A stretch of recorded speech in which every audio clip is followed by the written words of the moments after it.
the great psychic breath of yoga.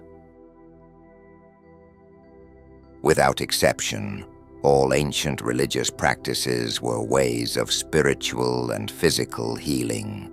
Fasting, prayer, as well as the sacrament of baptism and so on, are all such methods. All these methods have healing effects only when they are done not mechanically, but with great reverence and hope in God's mercy. Fasting, prayer, and sacraments, when done properly, conduct a person along the tides of a subtle spiritual energy that has a great influence on their entire essence. This same conduction of energy is aroused during catharsis, when listening to music, contemplation of esoteric art, and so on. All spiritual and yogic practices serve to instill virtues such as humility, selflessness, religious joy, etc., which protect a person from negative influence and give them the necessary state of stability. It is for the purpose of spiritual wellness that spiritual practices, as well as individual and group rituals with a tutor at places of power, should be taken. Neither medications nor pills will help. Only invocation to the highest powers of light will relieve a person from their diseases and suffering. The same methods are used for exorcisms of evil spirits from a person, e.g., an epileptic person, or in a house, by sprinkling holy water, as well as extreme rituals such as anointing, kata rituals, and spiritual budo, etc.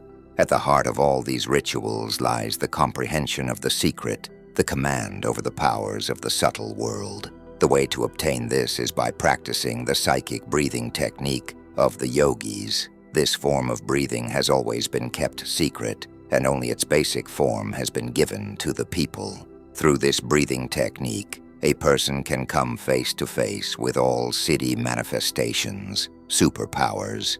To master them, one must begin with full yogic breathing.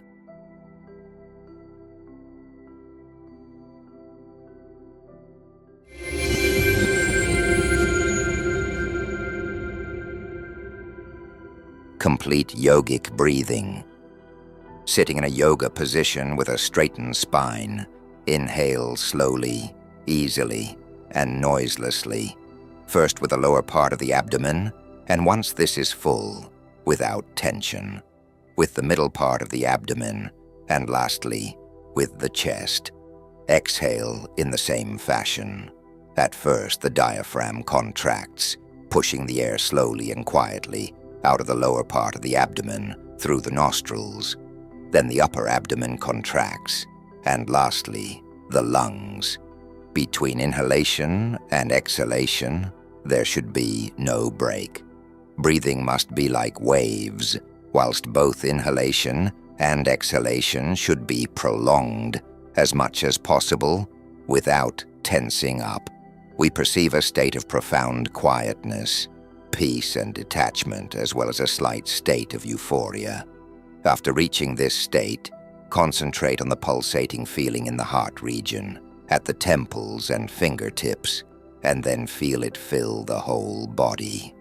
As you start to feel these sensations, pray and transport yourself to the tips of the Himalayas, feeling around you the tides of clear mountain air, sunbeams, and the light of cosmic prana, God's grace.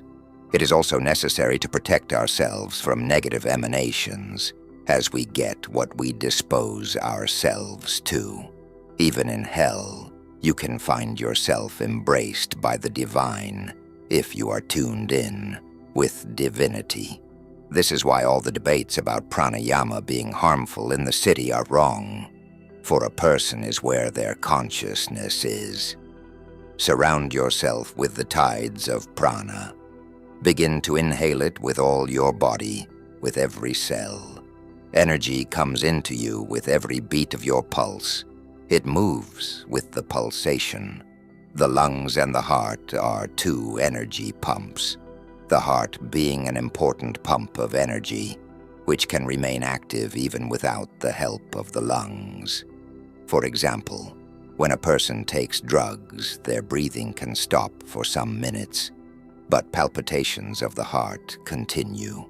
Energy accumulates in the Muladhara or in any other chakra, and later in other chakras too.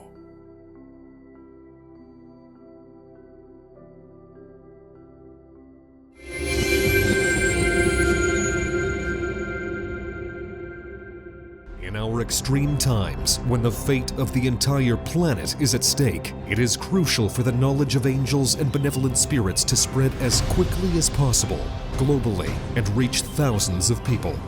In this way, we can change the future of all humanity.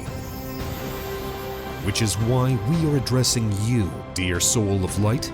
Spread the knowledge about our wise books and films. Share links to videos or cartoons. All of this is available and free.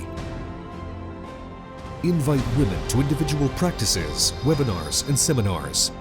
And the Great Spirit of Light will help you and your family. It will direct an enormous amount of energy to fulfill all your desires. Benevolent spirits and angels will assist you and your loved ones in all matters. A thread of light and love extends from your heart to the hearts of thirsty women, and the creation of good and the dissemination of enlightened knowledge throughout the world begins. Become part of the mission of light. Help people, and God will help you.